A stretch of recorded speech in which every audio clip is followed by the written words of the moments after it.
आज हम लोग सॉल्व करने वाले हैं क्वेश्चन नंबर 21। इसमें लिखा है evaluate X and Y from the given figure. यहाँ पे आपका क्या दिया है, एक फिगर दिया गया है और इसमें आप देखो ये सी से डी का वैल्यू क्या दिया है यहाँ पे एक्स, और इसी का वैल्यू हमें फाइंड आउट करना है as well as we have to find the angle of Y. तो सबसे पहले हम लोग क्या लिखने वाले हैं, सोल्यूशन। और देखो whenever we talk about the Pythagoras theorem, तो एक राइट एंगल ट्राइंगल कंसेप्ट तो लेना ही होता है।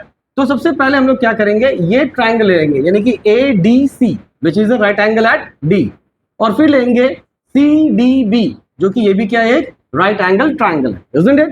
नाउ तो सबसे पहले लेंगे in triangle A D C, right.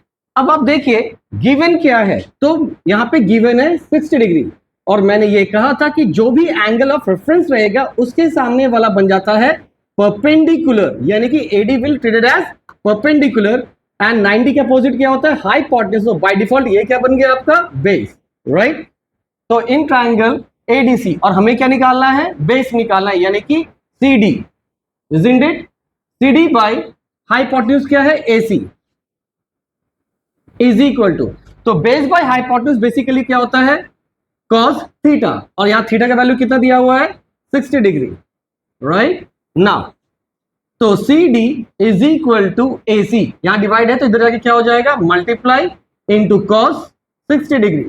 अच्छा, ए सी का वैल्यू कितना है यहां पर 10, और cos 60 का वैल्यू क्या होता है, राइट, बताइए। तो 60 का cos 60 का वैल्यू है 1/2, और इसको कैंसिल करेंगे तो कितना आएगा, 5 मीटर। तो यानी कि हमारा सी से डी कितना हो गया, 5, ठीक है। अब हम लोग बात करेंगे किसके लिए, सेकेंड पार्ट, यानी कि सी डी बी के लिए। तो यहां लिखेंगे in triangle C D B which is right angle at D. तो ये अगर राइट एंगल डी है तो इसके अपोजिट क्या हो जाएगा, हाइपोटेन्यूज, और हमें किसके लिए निकालना है, वाई। तो वाई का अपोजिट क्या होता है, परपेंडिकुलर, मतलब एंगल ऑफ रेफरेंस के अपोजिट क्या होगा, परपेंडिकुलर। तो हमें अगेन क्या करना है, रिलेशन ढूंढना है किसके बीच में, परपेंडिकुलर और हाइपोटेन्यूज के बीच में।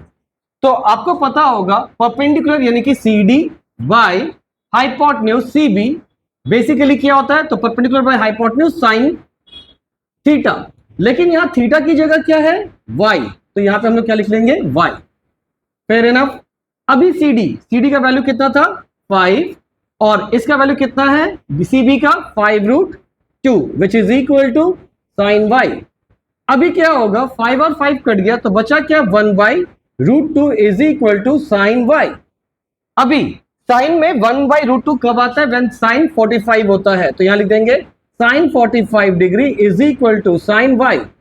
तो साइन और साइन कैंसिल, तो देयरफॉर हम लिख सकते हैं Y is equal to 45 degree. This will be your answer. Hope it is clear now.